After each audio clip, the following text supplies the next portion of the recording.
Como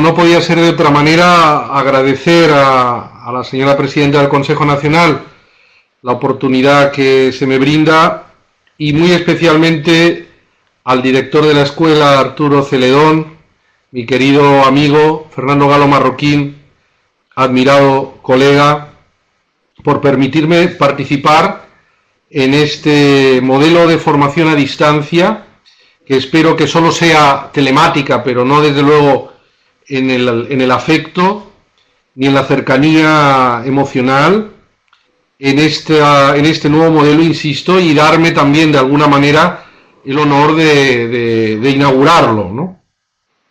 A partir de una propuesta temática que me realizó el director, que creo que presenta una particular complejidad, una materia expansiva, como todas las que afectan sin duda al proceso penal y a la prueba de los hechos en el proceso penal, y además particularmente compleja en cuanto a los objetivos de análisis propuestos, que además, en todo caso, debo ajustar a un tiempo razonable de exposición, que en todo caso espero que sea completado por las preguntas que me quieran realizar, porque creo, sin lugar a dudas, que de las preguntas seguramente se enriquecerá mucho más la exposición. Como siempre que he participado en procesos de formación en mi querida segunda patria, en El Salvador, siempre he intentado construir mis aportaciones a partir del análisis de los marcos normativos propios de El Salvador. Pero siempre advierto que carezco del software sociocultural que da la experiencia aplicativa de la norma para poder elaborar conclusiones particularmente sólidas. Por tanto, ya desde el arranque de mi intervención, pido disculpas en la medida en que las referencias normativas que pueda realizar a la realidad del sistema normativo salvadoreño contenga imprecisiones o no pueda o no conozca algunas dimensiones aplicativas que hayan podido venir configuradas por decisiones de la Corte o de los tribunales. También de forma inevitable, la mirada al marco normativo salvadoreño la realizo desde categorías conceptuales y jurisprudenciales del sistema jurídico español, al que por tanto me referiré en términos de apunte complementario o para introducir alguna duda sobre el propio modelo normativo de El Salvador. Intentaré estructurar mi exposición en dos partes. Una que estaría relacionada con los problemas y condiciones que rodean la producción de la prueba pericial, económico y o contable en los delitos de corrupción, con especial referencia a los delitos de corrupción. Y otra parte referente a los problemas de valoración probatoria de la información pericial que se aboque al proceso, ya sea en la fase de instrucción formal, ya sea en el propio acto del juicio oral. Y así, en relación con las cuestiones que afectan al plano de producción de la prueba pericial, no cabe duda que ésta debe ajustarse a fundamentos o a condiciones generales que son, sin duda, y por todos conocidas, las de la procedencia, es decir, la prueba pericial tiene que practicarse en el momento procesal oportuno, previsto, regulado en la norma procesal. La prueba tiene que responder a un juicio de pertinencia, esto es, debe existir una relación con lo que constituye el objeto del proceso y además debe responder a un juicio cualificado de utilidad o de necesidad, en el sentido de que debe identificarse la relevancia del conocimiento técnico, contable, técnico, jurídico, económico, que se pretende aportar al proceso sea para obtener base fáctica razonable para la inculpación y la prosecución de la acción penal en la fase de instrucción formal, o para fijar de forma adecuada el hecho probado una vez celebrado el acto del juicio oral, a partir de la valoración racional y conjunta de todas las informaciones probatorias.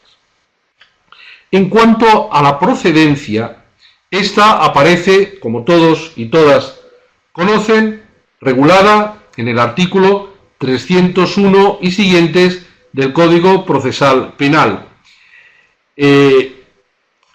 Momento procedente que, por la naturaleza de los hechos objeto del proceso, de los de las singularidades del objeto procesal que se integra por la persecución de los delitos de corrupción, deberemos entender que el momento procedente, el más oportuno, siempre podremos situarlo en la instrucción formal. Insisto, el objetivo de la práctica de la prueba pericial en la instrucción formal sería, como bien precisa la norma, recolectar todos los elementos que permitan fundar la acción del fiscal o preparar también la defensa de la persona inculpada. De ahí que la prueba pericial en fase de instrucción pueda instarse por el fiscal, por las partes o incluso, como previene la norma, de oficio por el propio juez.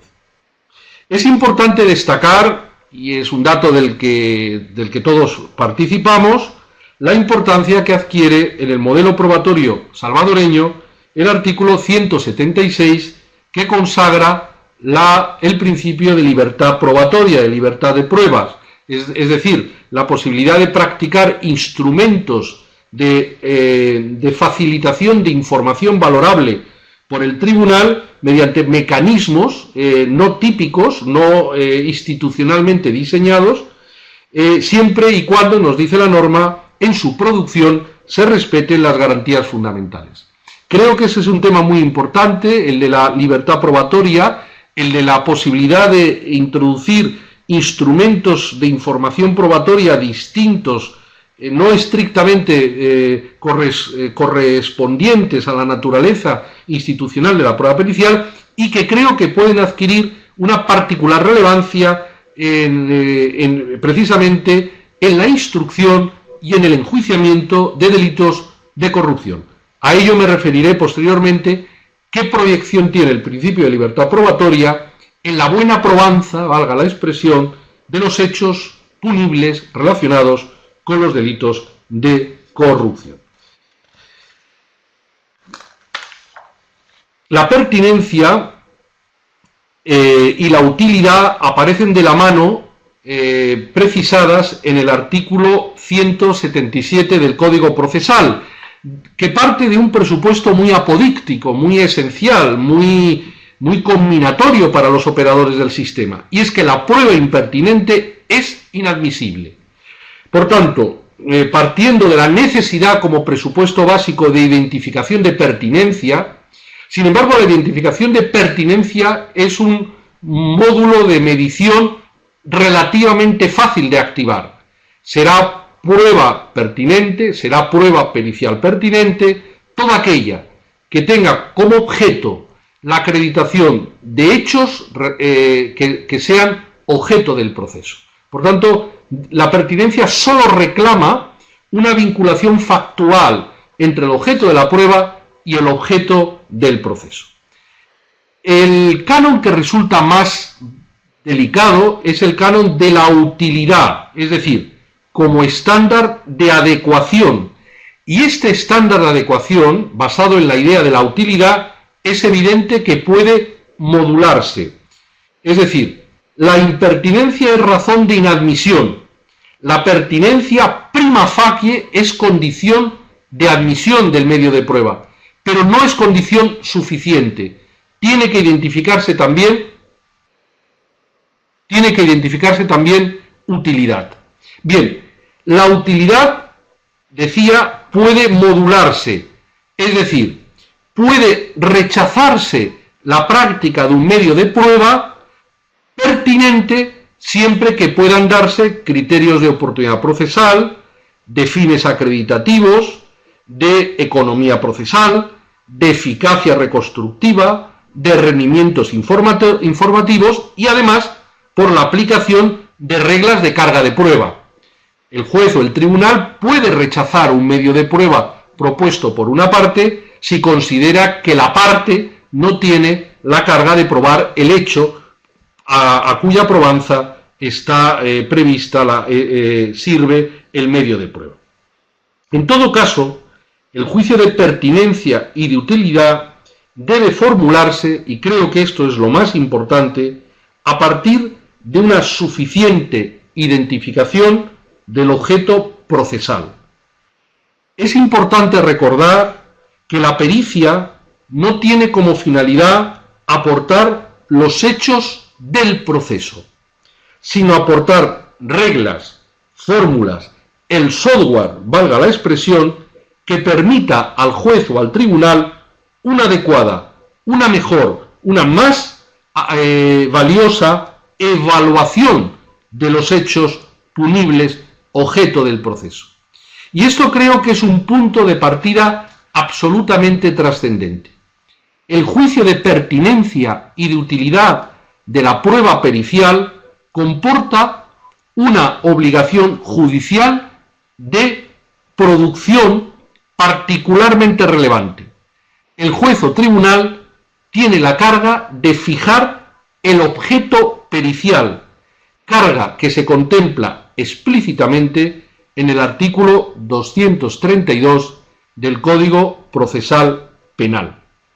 Me atrevería a apuntar que del correcto o no cumplimiento de esta carga judicial pende en muy buena medida no sólo que la prueba pericial pueda desarrollarse eficazmente, sino muchas veces la propia eficacia del proceso y en buena medida la propia prueba del hecho punible en el acto del juicio.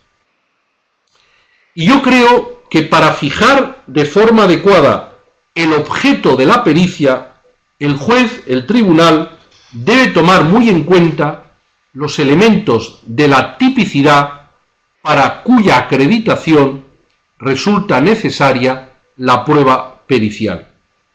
Y ello, en la instrucción de los delitos de corrupción, reclama tomar muy en cuenta las características, las fórmulas de acción, las condiciones de producción que suelen responder además a un patrón modelo que, insisto, es indispensable conocer. Nosotros no podemos encomendarle al perito una suerte de mandato indeterminado de cooperación con el tribunal. Tenemos que fijarle objetivos de pericia.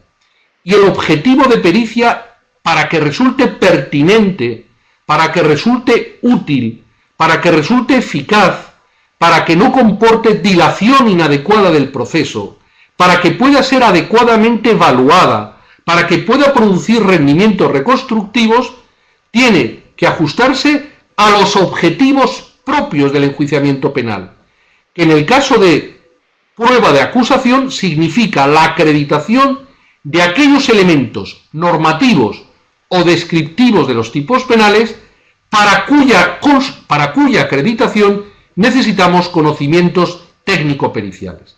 Insisto, esto es absolutamente fundamental. Y esto nos obliga a conocer y a tomar muy en cuenta, cuando nos enfrentemos a los delitos de corrupción, algunas características que siempre acompañan a este tipo de procesos. La primera característica que ruego con vehemencia me atrevo a calificar, os transmito, es que debemos siempre partir de que los delitos de corrupción suelen presentar una estructura normativa compleja. ¿Por qué es una estructura normativa compleja? Porque las conductas típicas que aparecen reguladas en el Código Penal aparecen plagadas de elementos normativos que tienen que ser evaluados en términos sistemáticos y que además en ocasiones entrañan apuestas, atribuciones de valor que son discutidas y discutibles en el ordenamiento jurídico. Pero también los delitos, muchos delitos de corrupción, aparecen plagados de elementos descriptivos cuyo alcance, cuya concreta dimensión en el hecho concreto reclama necesariamente acudir a la experticia de terceros, de técnicos. Por ejemplo, el artículo 325 del Código Penal, cuando regula el peculado, introduce y establece los títulos de atribución al funcionario público en relación a los bienes que pueden ser objeto de distracción. Nos da una serie de conductas típicas, de fórmulas de atribución de responsabilidad al funcionario respecto a los bienes que distrae. Pero el peculado también contiene una referencia clara al valor económico de lo distraído, del que pende nada más ni nada menos que la determinación de la pena imponible. Por tanto, estamos jugando con un doble, en la mayoría de los delitos, estamos jugando con un doble nivel, con un nivel muy normativizado. Las conductas reclaman identificar acciones normativizadas, pero también con elementos fácticos que tienen que ser necesariamente acreditados y muchas veces solo pueden ser acreditados por prueba pericial económica. La segunda característica, a mi parecer, relevante, es la complejidad fáctica y normativa del propio fenómeno de la corrupción. El fenómeno delincuencial, corrupción, no se agota solo en los delitos del capítulo segundo, del título 16, del libro segundo del Código Penal del Salvador. Es muy frecuente que junto a los tipos específicos de corrupción aparezcan otras fórmulas concursales, reales, mediales o ideales, entre delitos específicos y otras formas de delincuencia. En concreto, muchos de los delitos específicos aparecerán en fórmulas concursales con el lavado de activos, con delitos contra la hacienda pública o defraudación del fisco, con delitos de falsedad material, con delitos de ocultación o destrucción de documentos, delitos de defraudación de economía pública, artículo 240 del Código Penal, delitos de administración fraudulenta, artículo 218, delitos de organización criminal.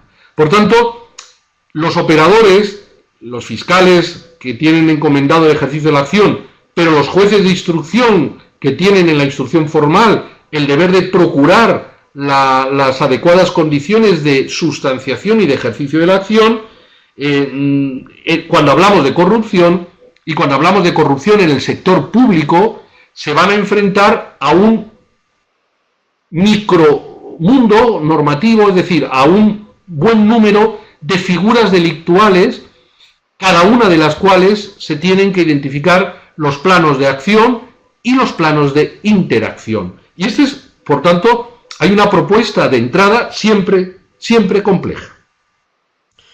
El tercer criterio, la tercera característica que me parece interesante siempre tomar en cuenta es la que se refiere a las fórmulas de participación extensiva. ¿Y cuáles son? ¿A qué me refiero con fórmulas de participación extensiva? En la estructura del Código Penal salvadoreño, el legislador decidió nominar como delitos de corrupción a los delitos específicamente realizados por funcionarios públicos, donde los autores son funcionarios públicos.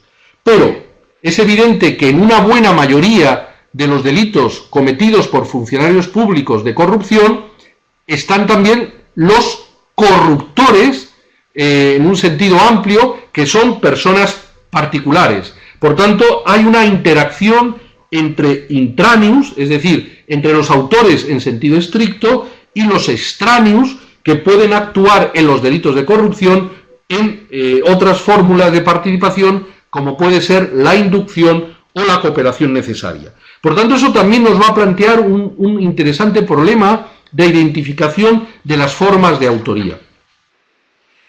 Como cuarto rasgo característico de los delitos de corrupción y que se tienen que conocer para poder identificar adecuadamente los objetos, el objeto pericial, es la frecuente utilización en las formas de acción delictiva de estructuras societarias, es decir, la muy frecuente y creciente, además, interposición de personas jurídicas, lo que, por tanto, nos sitúa ante el fenómeno muchas veces acomplejante de la juridificación de las responsabilidades.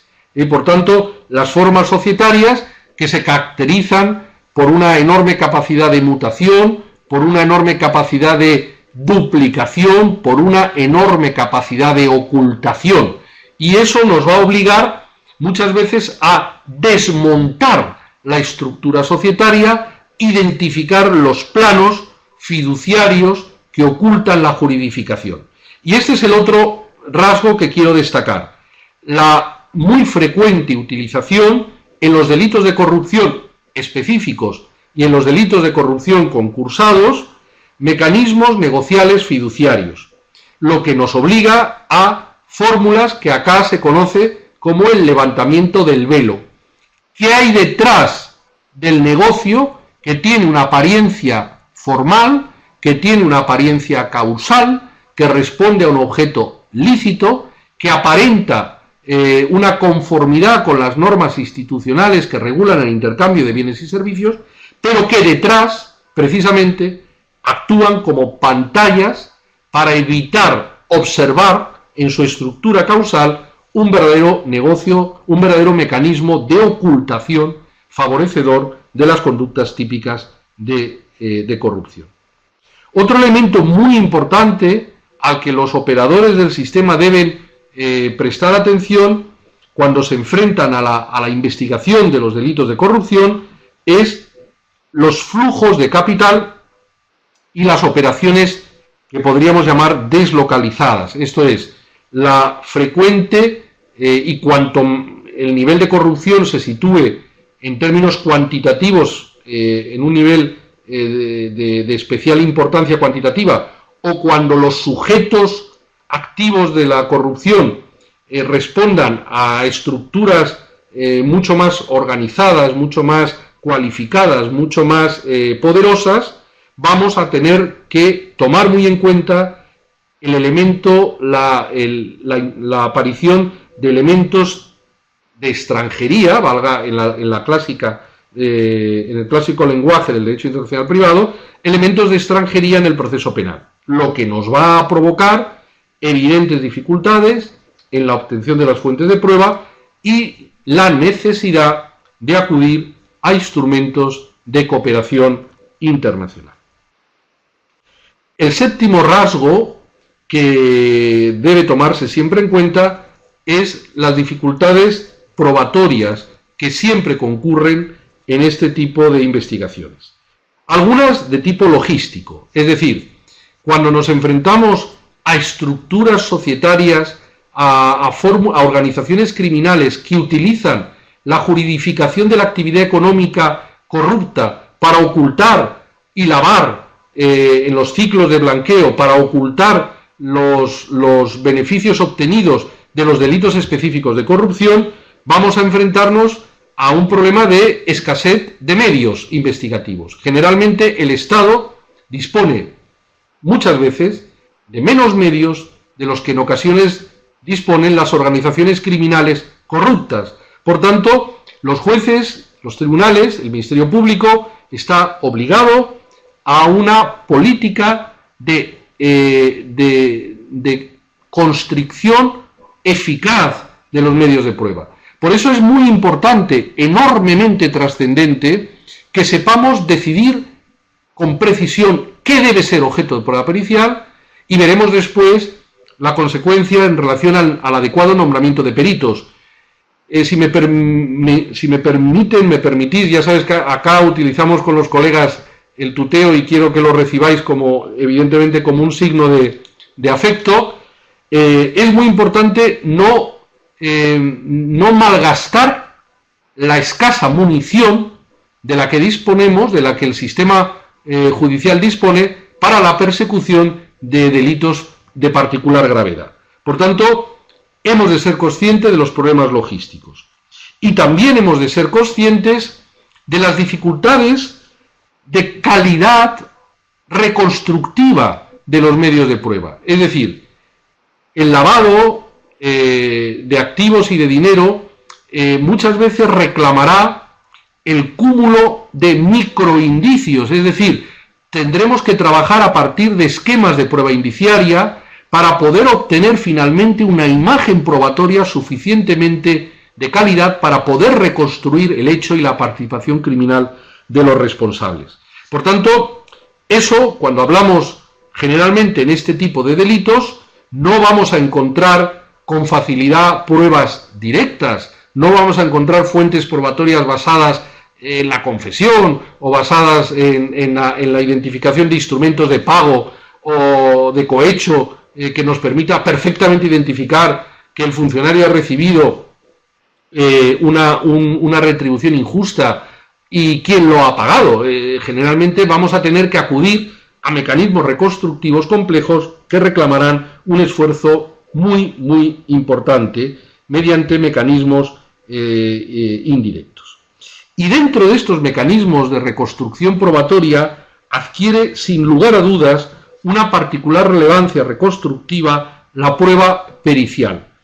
Prueba pericial que puede en efecto, y como bien se hace referencia en el título que da nombre a esta intervención, cabe trazar una diferencia entre la prueba pericial económica y la prueba pericial financiera contable. Y, insisto, será absolutamente indispensable, pues para la probanza, primero, para el sostén indiciario suficiente que permita la apertura del juicio oral, pero desde luego también para la prueba adecuada del hecho acusado en el juicio oral.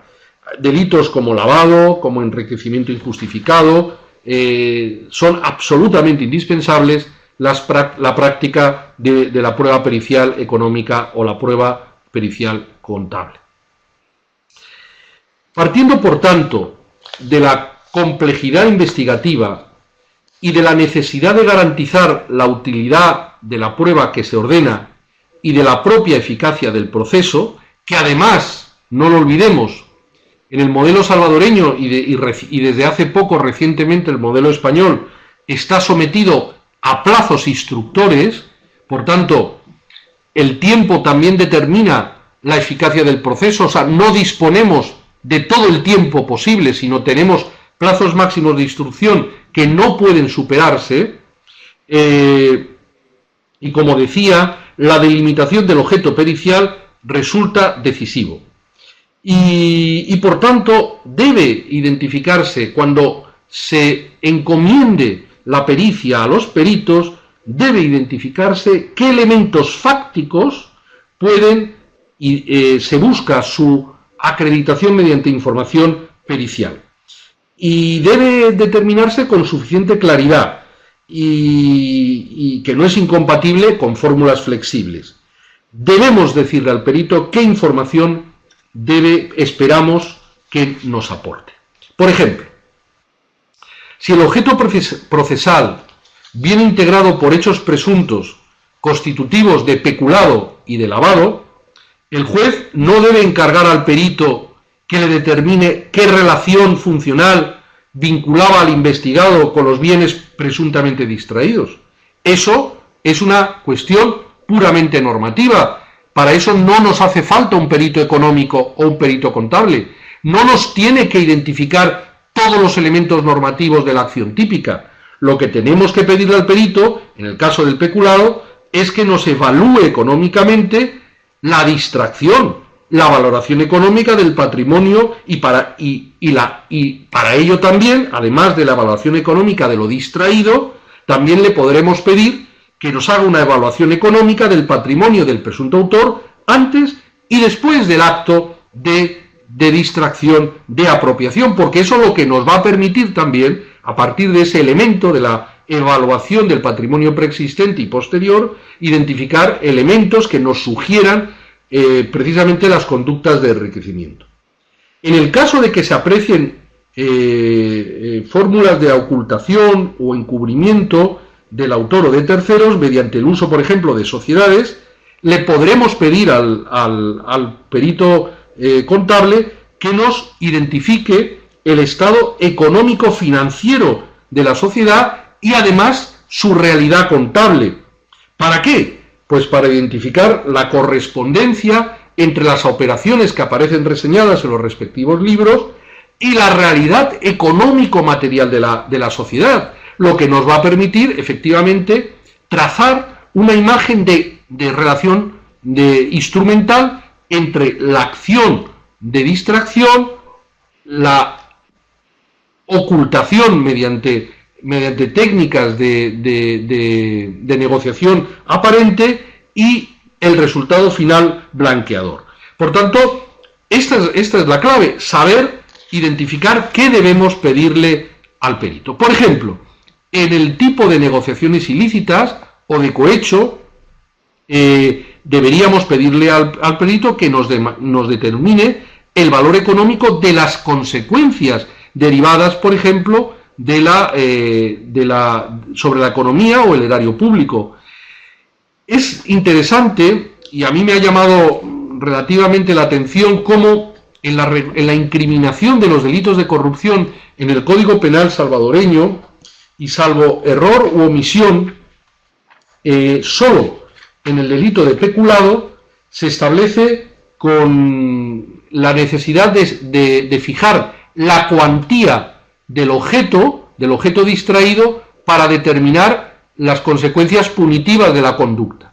En el resto de los comportamientos de corrupción no se establece la necesidad de fijar una cuantía relacionada con la conducta típica, ni en negociaciones ilícitas, ni en exacción, ni en cohecho propio, ni en cohecho impropio, ni tan siquiera en malversación, ni tan siquiera en el enriquecimiento se fijan mínimos o umbrales de impacto económico o de consecuencias económicas de las conductas típicas.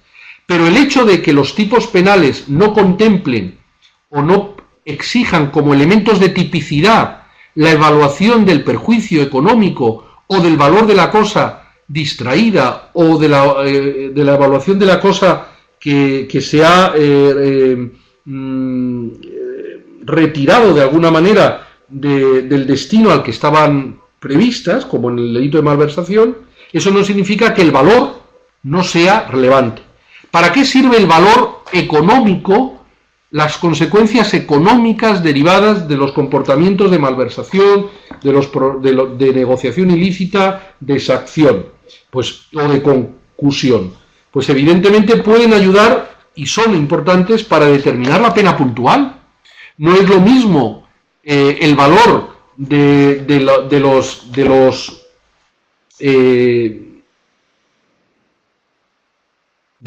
acto de malversación, no es lo mismo el valor de las consecuencias sobre el servicio público, que sea de un monto o que sea de otro.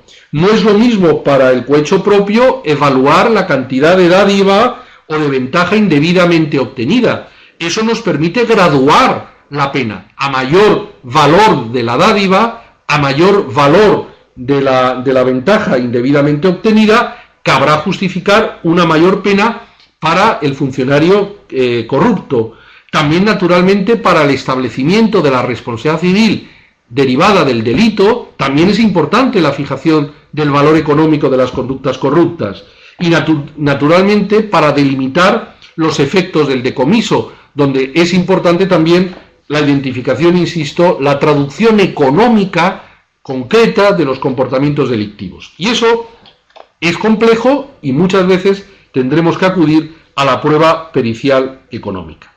También muchas veces tendrá que acudirse al análisis de las estructuras societarias interpuestas.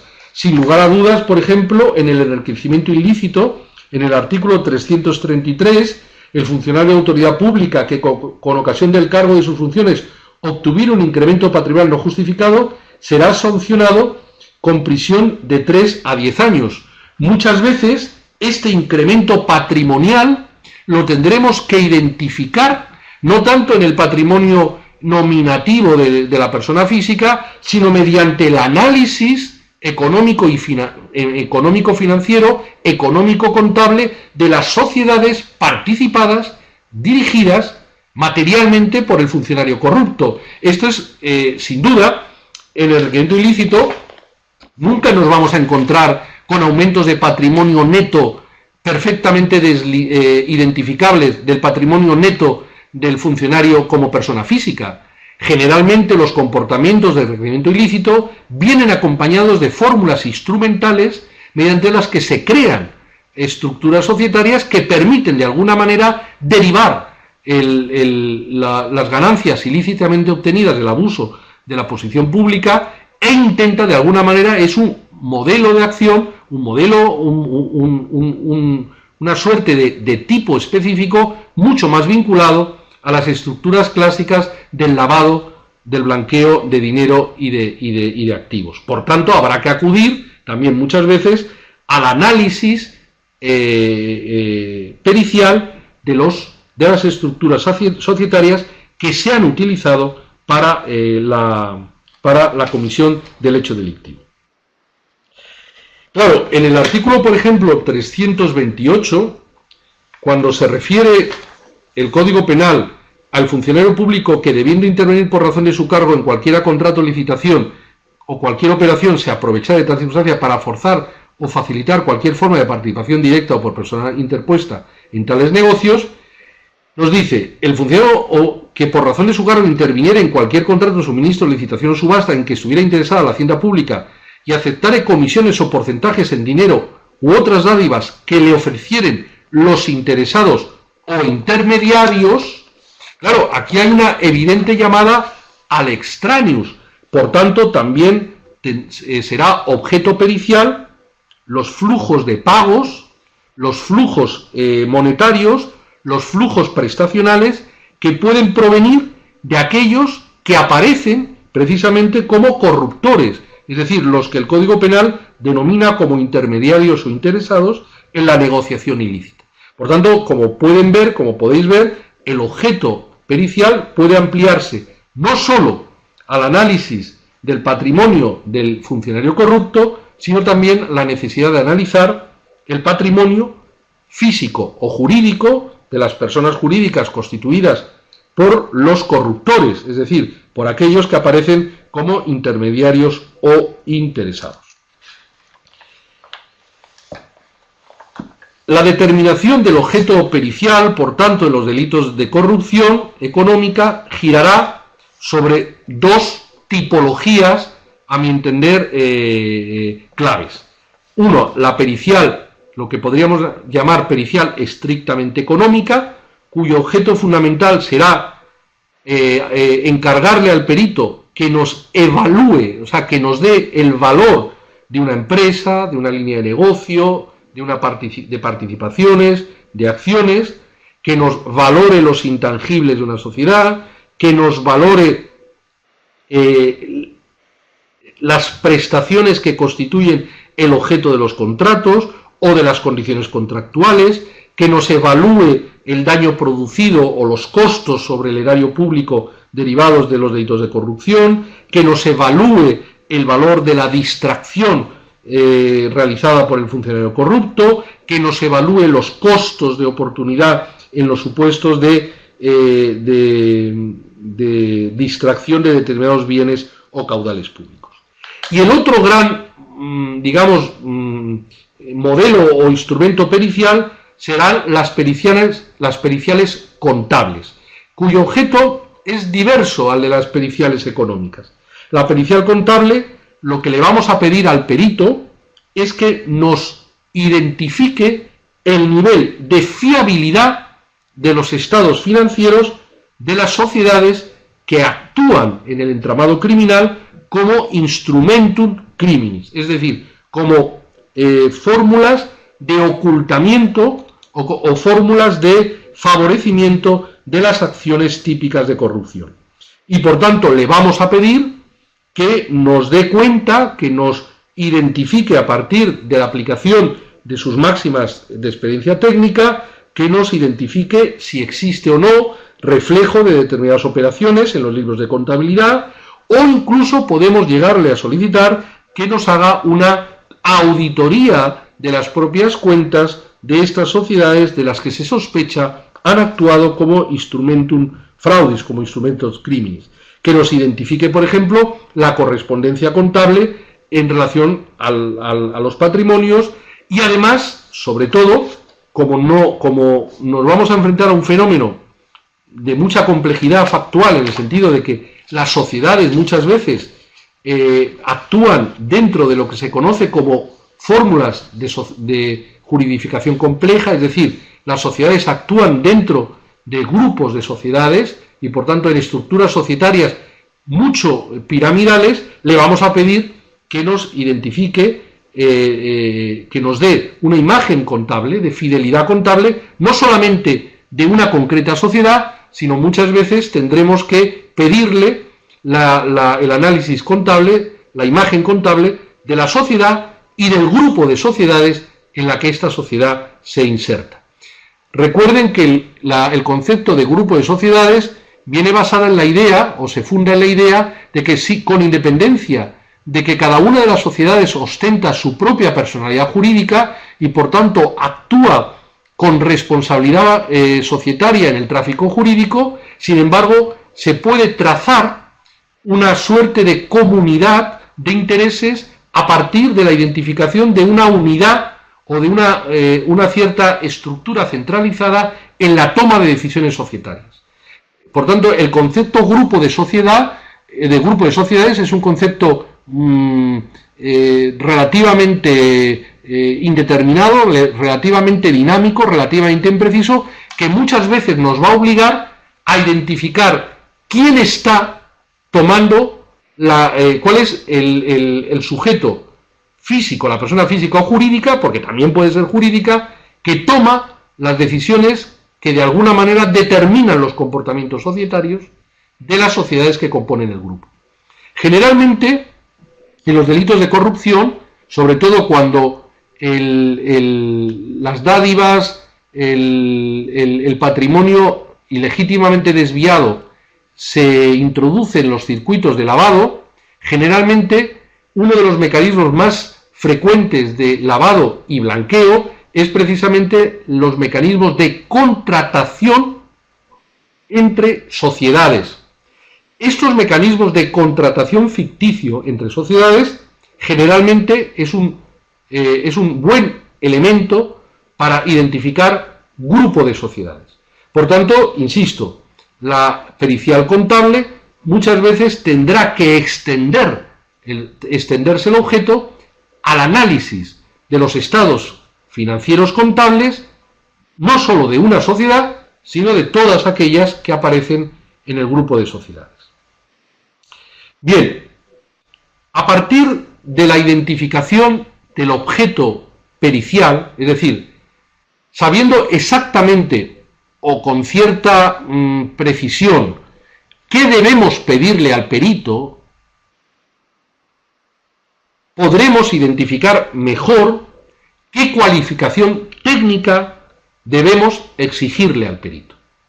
Porque evidentemente la cualificación técnica no viene o no cabe solo presumirla porque el perito sea un perito permanente, porque pertenezca a alguno de los organismos que el Código Procesal Penal les atribuye la condición de peritos permanentes. En ocasiones tenemos que buscar la especialidad a partir de la complejidad del objeto pericial. Esto es enormemente importante. Y esto nos lleva, por tanto, a la necesidad de, en función del objeto pericial, es decir, de la dimensión económica del objeto pericial o de la dimensión contable del objeto pericial, tendremos que acudir o a auditores, o a economistas, o a censores de cuentas, o a controladores de cuentas. Es decir, es el objeto pericial el que nos permite identificar la capacitación exigible al perito y nos va a permitir, por tanto, encontrar a los mejores peritos. Por tanto, si nosotros proponemos un objeto pericial indeterminado y presumimos que por la naturaleza económica del delito basta que se ostente la condición de economista para realizar, bueno, puede ser que acertemos, pero si realmente el objeto pericial acentúa la necesidad de acceder a conocimientos contables, un elemento de especialización será que además de ostentar el título de economista, tenga experiencia específica en contabilidad. Por tanto, insisto, esto es muy importante. El objeto pericial nos permite obtener rendimientos eficaces y nos permite además optimizar los mecanismos y identificar adecuadamente la calidad o la capacidad del perito. El código ofrece, y el modelo salvadoreño ofrece pericias permanentes, peritos permanentes y peritos accidentales. Quiero llamar la atención sobre la idea del perito permanente. El perito permanente creo que efectivamente es una buena fórmula. Optimiza los medios públicos, permite que la investigación pueda desarrollarse con peritos imparciales, etcétera, etcétera. Pero eso no se traduce, a mi entender, necesariamente en que en ocasiones el hecho de que haya peritos permanentes no significa necesariamente que además de permanente el perito tenga la capacidad necesaria para desarrollar el dictamen. Yo creo que la evaluación debe ser siempre ad casum, por tanto, no es descartable que el juez o tribunal se vea obligado a nombrar a un perito accidental, precisamente por la complejidad de la materia que reclame especiales conocimientos técnico-científicos. En este punto me gustaría retomar la mención que he realizado al inicio de mi exposición al principio de libertad probatoria, porque quiero llamar la atención sobre cuestiones que yo creo que estarían, permítanme la expresión, que harían referencia a figuras dudosas, es decir, la prueba del hecho de la corrupción, del hecho delictivo llamado en sentido amplio corrupción, en los tipos penales específicos y los tipos penales en concurso, en ocasiones no llamamos perito a quien no es perito. Intento explicarme. Hay funcionarios públicos que, pese a tener la condición técnica para pronunciarse sobre el objeto de la pericia, no pueden asumir el cargo de peritos.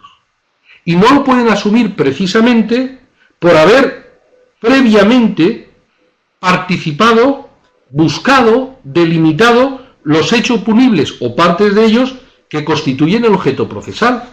Y este es un tema que yo creo que con dos ejemplos se pueden, creo que se puede justificar. Por ejemplo, en el artículo 251A del Código Penal, en relación a los delitos contra la hacienda pública, se establece que la condición para proceder en relación a determinados comportamientos defraudatorios es que se hayan concluido las diligencias administrativas de tasación de los impuestos correspondientes. Y en otros supuestos, se nos dice en el artículo 251A, párrafo tercero, se elaborará un informe respectivo que se comunicará a la Fiscalía General de la República. Bien, es evidente que estos informes propiciatorios del ejercicio de la acción penal, que identifican el hecho punible, que sirven como instrumentum de la notitia criminis que permite la apertura del proceso, los funcionarios que hayan elaborado estos informes no pueden ser llamados al proceso como peritos. Su aportación probatoria podrá venir de la mano de la testifical, podrán ser llamados como testigos. sus informes tendrán valor de prueba documental y el acceso al cuadro probatorio plenario vendrá de la mano de la testifical de los funcionarios que los elaboraron, pero no son peritos. ¿Y por qué no son peritos? Porque el perito es aquel que, sin haber tenido contacto directo o indirecto con los hechos punibles, aporta máximas de experiencia que permitan al tribunal la adecuada valoración de los hechos del proceso, mientras que el testigo es aquella persona que informa al tribunal sobre los hechos del proceso de los que ha tenido conocimiento directo o indirecto. Y ese es un tema muy importante porque, evidentemente, los estándares de valoración son diferentes respecto a la prueba testifical y a la prueba pericial. Por tanto, sobre esta cuestión en la jurisprudencia penal española ha habido un debate muy amplio, pero querría de alguna manera transmitir en términos muy conclusivos que en estos momentos, superada el debate jurisprudencial doctrinal, se ha llegado al consenso de que todos los funcionarios que intervienen en la elaboración de informes sobre los cuales se funda el ejercicio de la acción penal, es decir, que determinan de alguna manera el hecho punible que puede ser objeto de acusación, no ostentan la condición de peritos. Y eso significa que no se ven, por ejemplo, sometidos al impedimento, al que sí pueden verse sometidos los peritos. Recuerden que los peritos pueden ser tachados, recusados, por los mismos impedimentos con los que se puede recusar o tachar a un juez. Sin embargo, el testigo nunca puede ser objeto de esa tacha. Otro supuesto interesante, de alguna manera, que nos sitúa en un tertium genus probatorio, es decir, al que podríamos acudir por la vía del principio de libertad probatoria, es un supuesto, es el que aparece, por ejemplo, en la ley contra el lavado de dineros y activos de El Salvador. En el artículo 9 y siguientes se precisa que los informes que remitan las organizaciones de fiscalización o instituciones de supervisión en los que se haya detectado una presunta actividad de blanqueo a la Fiscalía General de la República por medio de la Unidad de Investigación Financiera tampoco constituirían informes de naturaleza pericial. Serían fuentes probatorias, pero no serían periciales en sentido estricto. Por tanto, el juez en la instrucción formal o el Ministerio Fiscal a la hora de solicitar la prueba deberá valorar si necesita prueba pericial o si considera que con la prueba testifical le resulta suficiente para acreditar los hechos punibles. Ese es un tema muy importante, pero es evidente que la prueba pericial en estos casos puede reforzar las máximas de experiencia técnicas, pueden ayudar a una mejor evaluación de los hechos aportados por los testigos, por los informes. Por tanto, pero ese es un tema muy importante, insisto. En el juicio de utilidad, en el juicio de idoneidad, se deberá evaluar si es necesario aportar un conocimiento pericial, que es distinto, insisto, a las informaciones aportadas por los informes elaborados por funcionarios en el ejercicio de su función, de sus deberes de evaluación o de detectación de delitos de corrupción. En el artículo 9A3 de la ley de lavado se establece que cuando la unidad de investigación financiera podrá realizar inspecciones, análisis, auditorías a los sujetos obligados. Tampoco estos informes que realice la unidad de investigación financiera tendrán naturaleza pericial en sentido estricto. Insisto, serán fuentes probatorias. Los inspectores que la realizaron deberán ser llamados al proceso, pero como testigo, no como peritos. Y os decía que hay otro interesante espacio de tipología probatoria que basado en la idea de la libertad de prueba se puede poner en marcha y que me parece que puede tener un cierto interés incorporarlo a nuestra praxis, que es la llamada prueba de inteligencia. La prueba de inteligencia es un tertium genus entre la prueba testifical y la pericial, que aparece específicamente mencionada en el artículo 58 de la Convención de la ONU contra la Corrupción de 1 de diciembre del 2003, respecto de la cual El Salvador depositó su instrumento de ratificación el 1 de junio del 2004. ¿A qué se refiere la Convención? Habla de la necesidad de crear unidades de inteligencia financiera que tienen como objetivo realizar, analizar y dar a conocer a las autoridades competentes todo informe relacionado con transacciones financieras sospechosas. Es verdad que en El Salvador existe la unidad de investigación financiera, que podría de alguna manera responder a esta llamada a la prueba de inteligencia. Pero lo que querría llamarles la atención, a partir de la experiencia procesal española, es que el objeto de esta llamada prueba de inteligencia financiera no recae tanto sobre los hechos punibles concretos, sino que la información que se aporta al cuadro de prueba va más relacionada con una exposición analítica de las características del patrón delincuencial en materia de corrupción. Es decir, la prueba pericial de inteligencia, la llamada prueba pericial de inteligencia o de inteligencia financiera, insisto, no tiene como objeto determinar en el caso concreto si se ha producido una desviación típica de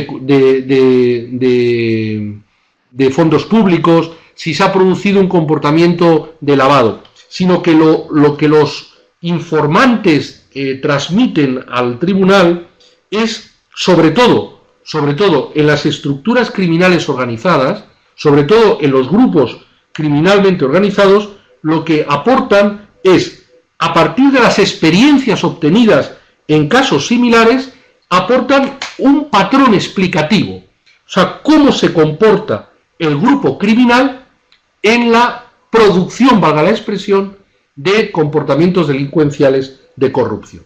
Ese es un tema muy importante.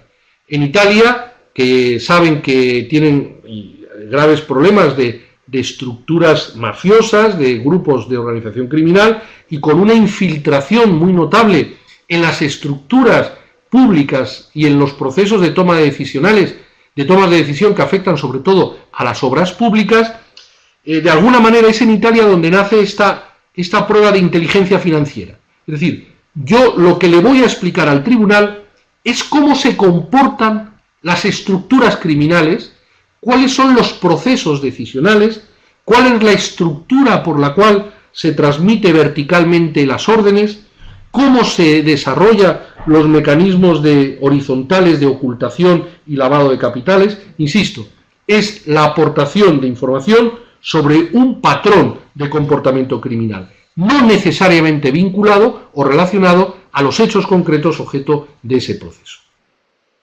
Bien, una vez identificado el objeto, una vez nominada o nombrado el perito, el juez o tribunal asume también, ex artículo 231 y 233 del Código Procesal, debe fijar las condiciones de práctica de la prueba pericial. Una es naturalmente el plazo, pero también el juez, el tribunal, debe establecer las condiciones que permitan al perito el desarrollo de su actividad pericial. ¿Y cuáles serían esas condiciones que el juez debe precisar en la resolución motivada por la cual ordena la práctica de la pericia? El juez tiene que poner a disposición las actuaciones necesarias para el examen pericial, pero también debe, y a mi entender es un tema muy importante, el juez debe precisar con qué instrumentos puede hacerse valer el perito para cumplir con su obligación pública de elaboración del dictamen. Por ejemplo, el juez deberá habilitar la entrada en aquellos lugares donde sea necesario para recabar o acceder a los documentos que resulten esenciales para la práctica de la pericia. Y esa entrada puede ser a lugares privados, o a lugares o a sedes sociales, o incluso a domicilios particulares. Pensemos que en la investigación de este tipo de delitos no vamos a contar generalmente con la colaboración de los investigados. Muchas veces las fuentes documentales sobre las que se puede fundar la práctica de la pericia se tendrán que obtener y se tendrá que habilitar al perito para que pueda acceder a esas fuentes de prueba. Y también es importante que el juez o tribunal fije las cargas y las condiciones de colaboración de los organismos públicos o de los entes privados con el perito que tiene encomendada la elaboración del informe. Es decir, y hay que establecer las consecuencias que pueden derivarse del incumplimiento de la carga cooperativa. Es muy importante también, a mi parecer, que desde el primer momento se establezca el plan y las condiciones de actuación del perito. Y para ello es muy, muy importante, y desconozco si en la práctica judicial salvadoreña se realiza, pero es muy importante que el juez tenga una reunión, una preparatoria con los peritos para precisamente ilustrarse de qué necesitan los peritos para la práctica de su pericia. Muchas veces los jueces podemos identificar el objeto pericial. Muchas veces los jueces podremos haber nombrado a un perito pleno de cualificación que nos va a asegurar un resultado adecuado al objetivo indagatorio. Pero a veces, precisamente por nuestra falta de conocimiento técnico en la materia, no conocemos cuáles son los instrumentos con los que el perito tiene que realizar su dictamen. Por tanto, tenemos que dejarnos de alguna manera asesorar por el perito. O sea, sería la prueba, la audiencia preparatoria de la prueba pericial. El juez necesita entablar un diálogo abierto, sincero, directo con los peritos designados. Es fundamental que los peritos le transmitan al juez sus necesidades logísticas, sus necesidades instrumentales, sus necesidades temporales, para poder efectivamente establecer, crear un marco, un plan de actuación pericial que resulte eficaz tanto en el desarrollo, en su ejecución, como sobre todo en la calidad de las conclusiones a las que se llegue.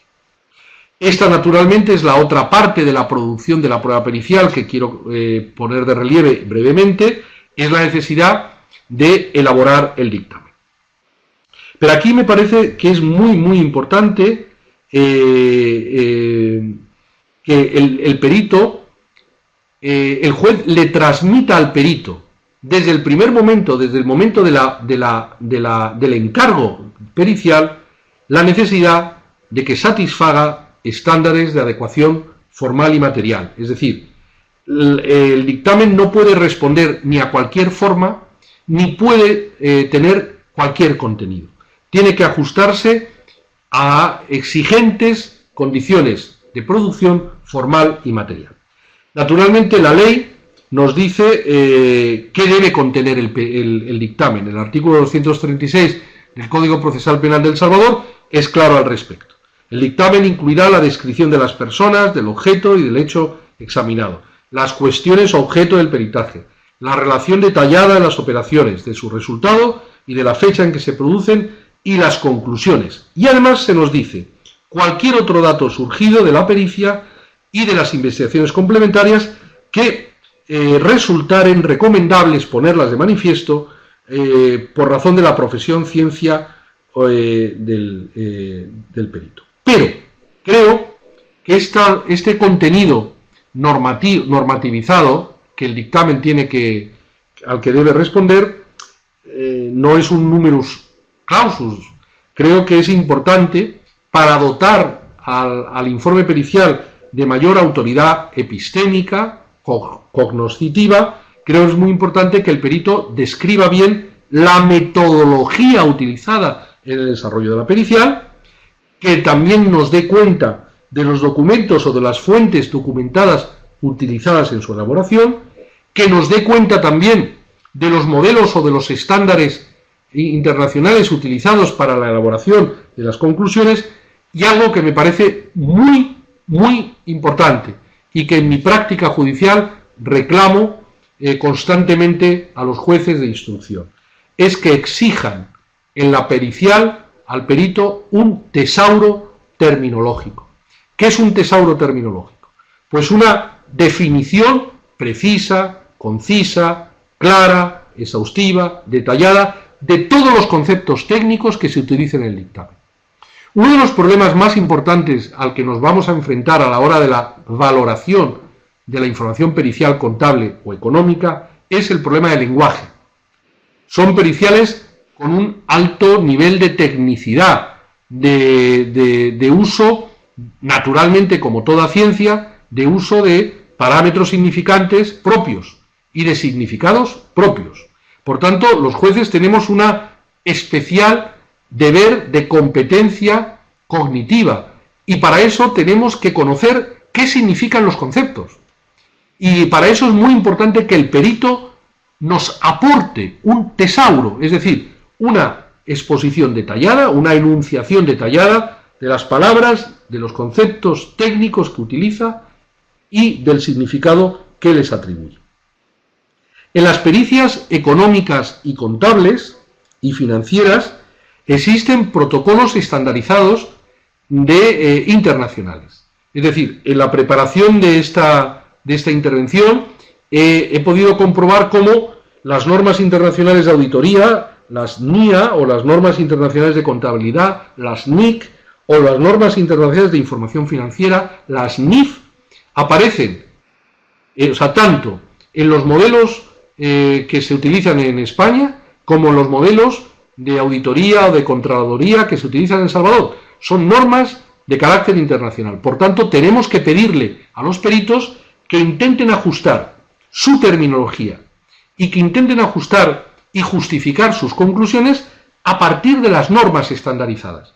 Eso le va a dar al informe pericial un particular, insisto, una particular valencia epistémica. Y es importante que los peritos económicos y los peritos financieros nos precisen en el dictamen si han utilizado estos modelos estandarizados. Es decir, si han utilizado las buenas praxis recomendadas por los organismos internacionales, que, insisto, se activan en todos los países del mundo.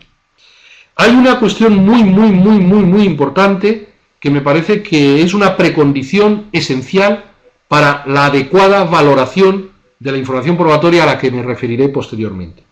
Y es que el Código Procesal salvadoreño es particularmente exigente, imponiéndole un deber de oficio al juez de reclamar claridad, conclusividad, exhaustividad y calidad metodológica al perito y al informe que el perito realice, tal como aparece en el artículo 237. Hasta tal punto es así que si se fijan ustedes, si os fijáis, en el artículo 239 del Código Procesal Penal salvadoreño, el juez puede remover, mediante resolución fundada, procederá a sustituir a los peritos en caso de mal desempeño de sus funciones. Por tanto, en la pericial que pueda haberse realizado en la instrucción formal o la pericial que se solicite en la apertura para el juicio oral, el juez no puede despreocuparse, porque es un deber que le impone el artículo 237 del Código Procesal. El juez no puede despreocuparse de que el dictamen responda a niveles de calidad adecuada, de calidad conectada con los fines probatorios. Fíjense que el 237 establece: el juez o tribunal podrá ordenar que el dictamen sea ampliado o que se rinda con mayor claridad, o que se expliquen ciertos conceptos que se consideran oscuros. Insisto, esto es un deber ex officio, es decir, no está sometido ni a la rogación de las partes, sin perjuicio de que las partes también puedan pedir aclaración a las conclusiones. Esto es un deber irrenunciable por parte de los jueces.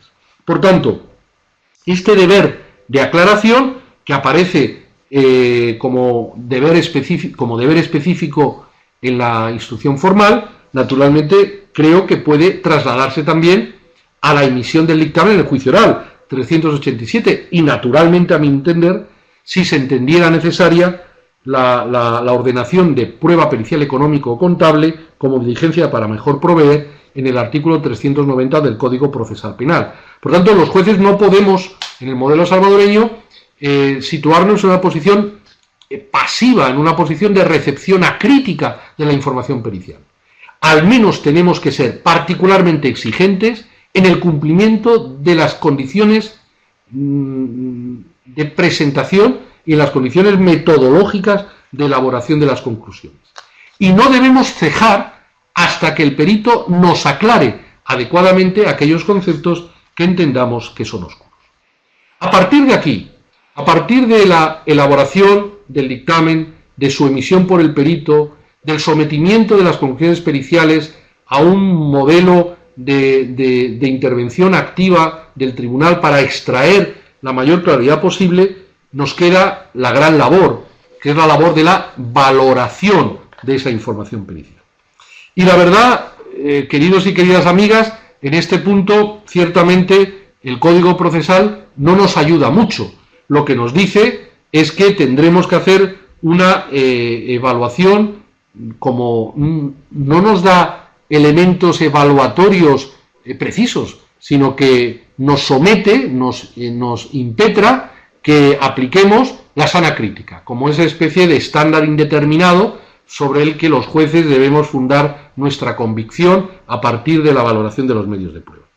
Pero es evidente, y no os oculto, las dificultades que concurren para una adecuada evaluación, valoración, a la aplicación de estándares exigentes de racionalidad analítica, precisamente en la prueba, en este tipo de pruebas que son siempre complejas, que siempre atienden aspectos técnico-contables respecto de los cuales nuestra preparación no es ni mucho menos excepcional, por llamarlo de alguna manera. ¿Qué suele pasar con los informes periciales económicos y contables? En lo que yo he percibido en la práctica procesal española como juez de apelación. Lo que suelo apreciar es fórmulas elusivas de evaluación. Es decir, suelo observar cómo muchas veces los jueces no realizan una evaluación precisa, material, analítica de los resultados de las conclusiones periciales. Suelo identificar una recepción acrítica de las conclusiones periciales, como si el perito fuera el encargado de fijar el hecho probado. Es decir, como que entre la conclusión pericial y el hecho probado no hubiera juez, ni hubiera cuadro probatorio a evaluar, sino que muchas veces hay una tendencia a trasladar la conclusión pericial al hecho probado, sin someterla a escrutinio, sin someterla a evaluación racional.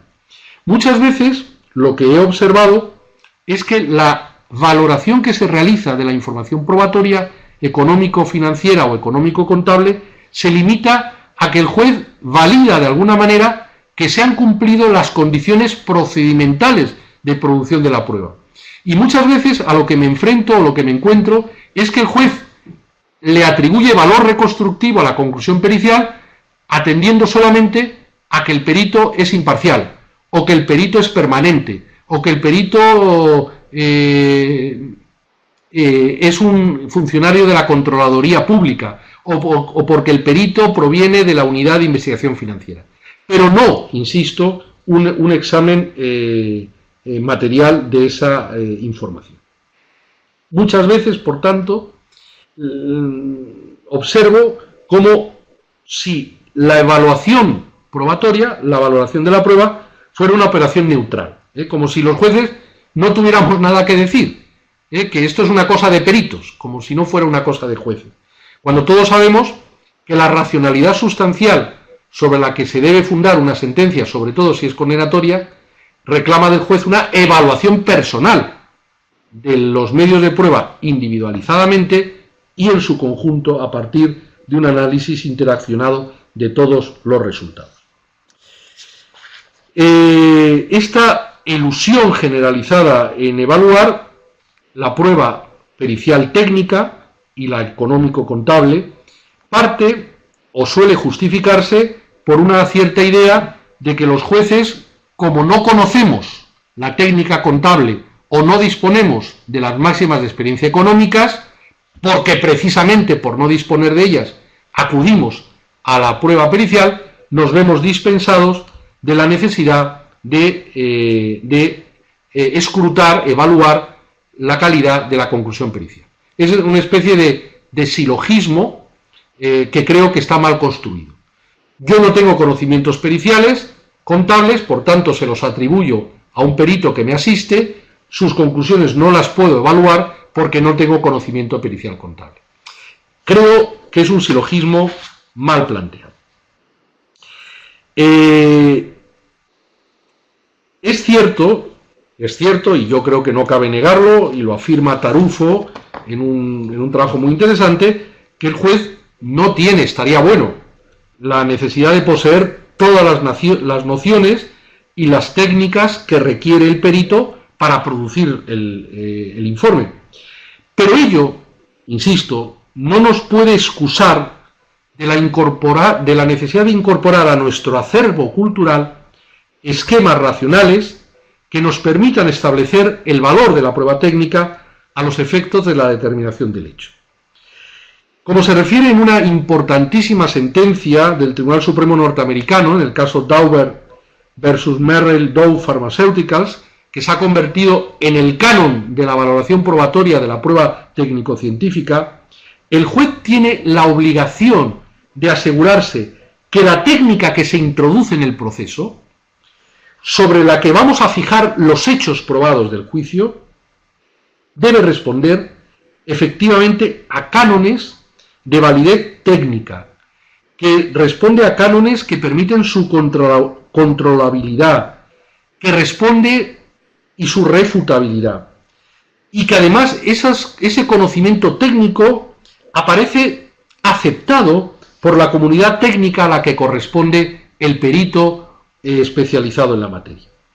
Lo que nos dice el canon Dauber, la sentencia Dauber del Tribunal Supremo norteamericano, que insisto, es una sentencia canónica que se utiliza en muchos contextos decisionales, el juez debe actuar como un gatekeeper, es decir, como un guardián de la puerta del proceso para que no se cuele dentro del juicio lo que se conoce como la junk science, es decir, la ciencia basura, la técnica basura. Eso no lo podemos permitir, esa es nuestra obligación. No podemos permitir que las insuficiencias técnicas del perito, no podemos permitir que la incompetencia, la falta de cualificación, la mala utilización de una metodología, la banalidad a la hora de construcción conclusiones pueda convertirse sin ningún filtro en el hecho probado, porque lo que no podemos olvidar es que de ese hecho probado puede pender la libertad o la privación de libertad de una persona. Pero os preguntaréis con razón, ¿y cómo hacerlo? Si no tenemos el conocimiento técnico pericial que nos obliga a acudir a un perito, ¿cómo podemos controlar la aceptabilidad de sus conclusiones? ¿Qué esquema de racionales de valoración son exigibles a los jueces? ¿Cómo podemos asumirlos? En relación a esta primera cuestión, como verdadera precondición de un modelo racional de formación y de utilización de la prueba, el juez debe primero agotar las posibilidades de control sobre las condiciones de designación de los peritos y no renunciar, como apunta Also Ansanelli, a un diálogo instructivo con las partes y con los peritos que le permitan conocer todos los pasos del proceso de elaboración de la conclusión técnica y el concreto sentido de los términos o fórmulas utilizadas. Vuelvo a insistir, es algo prioritario, queridos y queridas amigas. No podemos asumir la valoración de conclusiones periciales si desconocemos el lenguaje utilizado. Es como si nos enfrentáramos a un texto en inglés y no entendiéramos inglés. O sea, no podríamos utilizar las conclusiones. Por tanto, las conclusiones deben explicarse a partir de un cuerpo de justificación. Ese cuerpo de justificación en el que se nos va a indicar la metodología, las operaciones realizadas, los datos obtenidos, utilizan una terminología técnica propia, que en materia pericial es muy amplia y en materia económica es muy amplia. Como jueces que hemos tenido contacto con problemas de tráfico jurídico mercantil, aunque sea en la vía penal, es un contacto que no es absolutamente extravagante, sino que cada vez es más frecuente, tenemos un acervo lingüístico relativamente incorporado. Pero no nos debe dar miedo a exigir la clarificación de todos los conceptos técnicos que el perito utiliza. Ese diálogo instructivo es absolutamente esencial. Es una precondición de la valoración. Por favor, para eso, de verdad, los jueces necesitamos partir de una cierta humildad. Os ruego un punto metodológico de humildad. No todo lo sabemos. Reconozcámoslo, que no todo lo sabemos. Pidamos, por tanto, una información valiosa que nos permita conocer. No tengamos miedo a descubrir nuestra ignorancia. Es que nuestra ignorancia tiene que ser cubierta por la información pericial.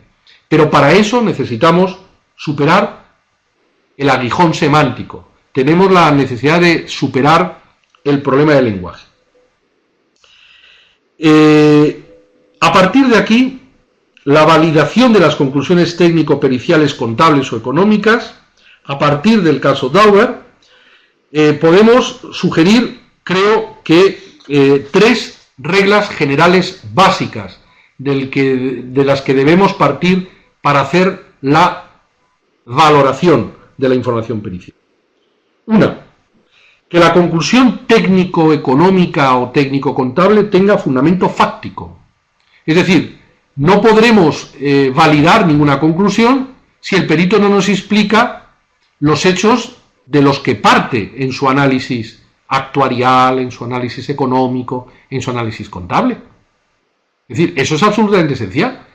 Pero fijaos que a veces será muy importante que el perito nos diga: no he podido llegar a la conclusión, no he podido trazar una imagen de fidelidad financiera de la entidad auditada porque los asientos contables son incompletos. Eso también es un elemento fundamental para darle valor a su conclusión. Es decir, el perito nos tiene que decir de dónde parte los fundamentos fácticos de sus conclusiones. Eso es un dato absolutamente básico. No podemos aceptar, digamos, intuiciones, no podemos aceptar formulaciones fantasiosas. Toda conclusión pericial tiene que basarse en los hechos analizados por el perito, en el fundamento fáctico. El segundo gran criterio, el segundo gran elemento, es que el perito nos tiene que acreditar que en la construcción de la conclusión ha utilizado principios y metodologías fiables. Este es otro elemento básico para nuestra evaluación de la calidad reconstructiva de la información pericial. Y para eso os decía, es importante que el perito nos dé cuenta de si ha utilizado estándares internacionales, si ha utilizado modelos validados por la corporación a la que pertenece, por el Colegio de Economistas, por la Controladoría, por la comunidad técnico-científica en la que el perito trabaja. Y el tercer criterio general es que la conclusión sea aplicable a lo sucedido de manera verificablemente correcta. Eso es lo que tenemos, eso ya nos va a corresponder a nosotros. Es decir, tiene calidad explicativa de lo sucedido. Permite explicar o no explicar lo sucedido. Pero eso es muy importante, que haya correlación con lo que constituye el objeto del proceso. A partir de estas reglas básicas de evaluación del conocimiento aportado por el perito, tenemos nuestra misión, obliga también a identificar reglas específicas de evaluación. La primera, para ser calificada una determinada aserción o inferencia como conocimiento técnico, debe haberse elaborado de conformidad al método previsto en el sector técnico en el que el perito se desenvuelve. Como presupuesto básico de fiabilidad de una conclusión técnica, ha de someterse a test. Es decir, la conclusión, el perito nos tiene que informar también de cómo puede ser refutada. Si su conclusión es una conclusión absolutamente segura o si es una conclusión porcentualmente acreditable. Es decir, el perito nos tiene que transmitir el grado de certeza que acompaña a la conclusión. Señor juez, señores del tribunal, la conclusión a la que he llegado responde a un 100% de probabilidad porque no es posible su refutación a partir del modelo metodológico utilizado. O la conclusión tiene una correspondencia aproximativa del 90% atendiendo las variables que pueden haberse establecido, o en atención a la depreciación de los bienes evaluados para la determinación del patrimonio neto. Considero que en el año 2016 el valor del tal ascendía a $25.000, conclusión que tiene un valor del 90%. O sea, el perito también se tiene que encargar de trasladarnos el grado de refutabilidad de sus conclusiones. El perito, en su dictamen, nos tiene también que ilustrar de si sus conclusiones llevan de alguna manera aparejada un grado de aceptación en su comunidad técnica. Es decir, esta metodología es utilizada por el Colegio de Economistas, o esta metodología se utiliza por la Contraloría Pública, o estas conclusiones han sido compartidas por esta manera de medir el pasivo, está aceptado por la Asociación Internacional de Auditores. Quiere decir, nos tienen también que aportar el refrendo técnico-científico que obtiene su conclusión en la comunidad a la que pertenece. Y esto también es muy importante porque dota de mayor calidad epistémica a las conclusiones. Por tanto, es muy importante que los peritos, insisto, nos den cuenta de la homologación de sus conclusiones a los estándares al uso que han elaborado organizaciones internacionales o asociación de profesionales. Y esto es muy importante porque, insisto, cuanto más importancia reconstructiva le demos a la prueba pericial, mayor control deben aplicar los jueces. Eso es un tema evidentemente íncito a la valoración racional de la prueba. El medio de prueba, cuanto más capacidad de reconstrucción del hecho tenga, mayor control epistémico tenemos que aplicarle. Y esto me parece muy, muy importante. Los jueces, por tanto, tenemos que en la evaluación de la prueba pericial asumir una labor fundamentalmente de custodios de la calidad epistémica. Es decir, tenemos que asegurarnos que la conclusión pericial es epistémicamente aceptable. Tenemos, por tanto, que preocuparnos en desterrar de nuestras sentencias afirmaciones periciales carentes de toda racionalidad técnica sustancial. Pero también querría llamar la atención a algo que me parece importante. No nos podemos, en nuestra labor de evaluación de la prueba, nunca debemos olvidarnos de la necesidad de la evaluación de la prueba conjunta y de la evaluación interaccionada de todos los resultados probatorios. La prueba pericial económica o contable o cualquier otra prueba pericial no nos debe deslumbrar.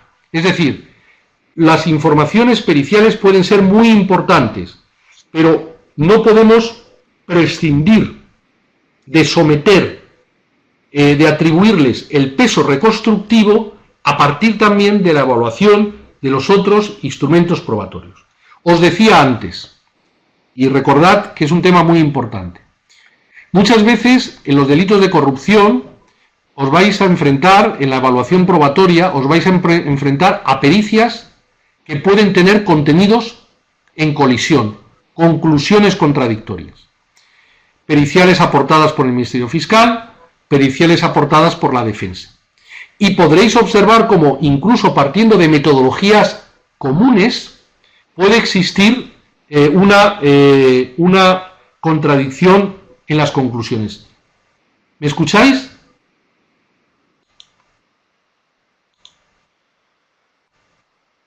Escuchando. Pero no os veo ahora. No sé qué ha pasado. Sí, se me fue el video, pero puedo continuar. Vale. Os decía antes, recordad que los informes que pueda aportar, por ejemplo, los funcionarios del Ministerio de Hacienda para la identificación del delito fiscal, es decir, informes donde aparezca el hecho imponible, la cuantificación de la cuota tributaria defraudada, los comportamientos elusivos del impuesto, pueden ser elaborados por funcionarios que podrán ser llamados al procedimiento como testigos.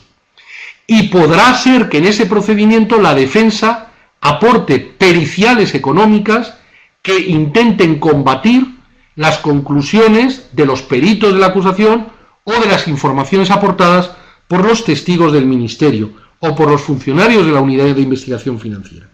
Lo que quiero decir es que la aportación pericial siempre tiene que someterse a una evaluación conjunta con el resto de las informaciones. Es decir, al perito le vamos a las conclusiones del perito le vamos a dar el valor que entendamos que debe darse, pero el perito no es el juez del juicio. El perito no es el que fija los hechos del juicio. Los hechos del juicio los fija el juez y el tribunal. Por tanto, no nos deslumbremos con las pruebas periciales. No desde luego con las pruebas de acusación, tampoco con las pruebas periciales de defensa. Por tanto, el juez no puede, bajo el falso paraguas de la tecnicidad, de la conclusión pericial, huir de la construcción argumental de la decisión sobre los hechos. Tampoco podemos olvidar que muchas veces los jueces, a la hora de construir el hecho, tenemos que trabajar con reglas de validez. Muchas veces habrá pruebas que no se podrán validar porque son pruebas obtenidas ilícitamente, o podrá haber problemas de acceso a determinados materiales probatorios. Por tanto, la construcción del hecho probado es una construcción que se tiene que realizar aplicando también normas jurídicas. Es decir, los jueces evaluamos la prueba, evaluamos las informaciones probatorias, evaluamos hechos, pero sometemos los resultados, o sea, los resultados de acreditación los sometemos también a reglas de proporcionalidad, a reglas de validez procesal, a reglas de valoración conjunta y en ocasiones también a presunciones éticas y morales. Por tanto, hablar de evaluación probatoria es hablar de algo siempre complejo, hablar siempre de algo difícil. Es verdad que cuando nos enfrentamos a este tipo de delitos, la valoración probatoria es aún más compleja, pero es más cuantitativamente compleja, pero no es más cualitativamente compleja que enfrentarnos a cualquier otro tipo de delitos. Lo que ocurre es que solemos tener como mucha prevención a enfrentarnos a la evaluación probatoria en este tipo de delitos relacionados con la actividad económica corrupta. Nos enfrentamos a defensas muy cualificadas, nos enfrentamos a informes periciales contradictorios, nos enfrentamos a una complejidad normativa, nos enfrentamos a una complejidad fáctica. Yo lo que quiero transmitiros es que para hacer una buena valoración de los rendimientos fácticos de la prueba pericial es importante que hayamos cumplido de manera primorosa las adecuadas condiciones de producción de la prueba pericial. Que podremos evaluar mejor la prueba, podremos atribuir valor probatorio de una manera más fluida, más convincente, más segura, con calidad epistémica, si el proceso de fijación del objeto procesal se ha realizado de manera adecuada, si se han establecido adecuadamente los objetos periciales, si se ha identificado y se ha nombrado a un perito con suficiente cualificación, si el dictamen se ha sometido a requisitos formales y materiales de elaboración, si hemos sometido al perito a suficientes aclaraciones, si hemos exigido que el perito determine con claridad el lenguaje utilizado, si hemos exigido que el perito ajuste su labor a las reglas metodológicas exigibles. Creo que nos enfrentamos sinceramente a un gran reto. Creo que nuestras sociedades, la sociedad salvadoreña, pero os aseguro que también naturalmente en la sociedad española, que está sufriendo los coletazos de la corrupción política, creo que el sistema judicial tiene que dar una respuesta eficaz. La Convención de la ONU de 2003 reclama como obligación expositiva de los Estados eficacia en la lucha contra la corrupción, un fenómeno que es extenso y que además se está multiplicando. Un fenómeno que provoca terribles costes sobre el sistema constitucional, que desvanece los valores sobre los que se funda la convivencia, que compromete hasta el límite, hasta hacerlos desaparecer, la legitimidad de los poderes públicos. Por tanto, el fenómeno corrupto, el fenómeno de la corrupción, el fenómeno de los corruptos y de los corruptores nos reclama al Poder Judicial un especial compromiso de eficacia. Naturalmente desde el respeto a las garantías, naturalmente desde el respeto a la presunción de inocencia, naturalmente. Pero eso no significa que los jueces no debamos procurarnos instrumentos eficaces de descubrimiento de las formas de corrupción y de determinación de quiénes son sus responsables.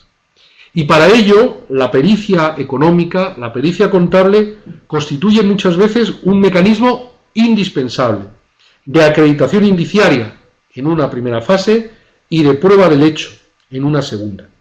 El modelo no puede fracasar, pero lo que no puede fracasar de ninguna manera es porque no se optimicen, o no debería fracasar, por nuestra culpa. Es decir, nosotros debemos optimizar los medios de los que el sistema dispone y además tenemos la obligación de saber evaluar adecuadamente sus resultados. Los jueces asumimos, por tanto, un fuerte compromiso de amejoramiento de nuestra competencia, de nuestra capacidad, de nuestra capacitación, que nos permite identificar de forma adecuada el objeto pericial, de pedir adecuados y precisos dictámenes periciales, de someterlos a un riguroso test de calidad y, desde luego, tenemos la obligación de valorar de forma racional y adecuada las conclusiones periciales que se aporten al proceso. Y, sin duda, de ello depende en muy buena medida la eficacia de la lucha contra la corrupción y el fin de la impunidad de los corruptos, que es lo que yo creo que reclaman nuestros conciudadanos y nuestras conciudadanas. Muchas gracias por vuestra atención y por el abuso de vuestro tiempo, porque creo que he estado más de una hora y media y no era mi intención, pero os pido disculpas por este exceso. Me someto a las preguntas que consideréis oportunas. Muchas gracias, doctor.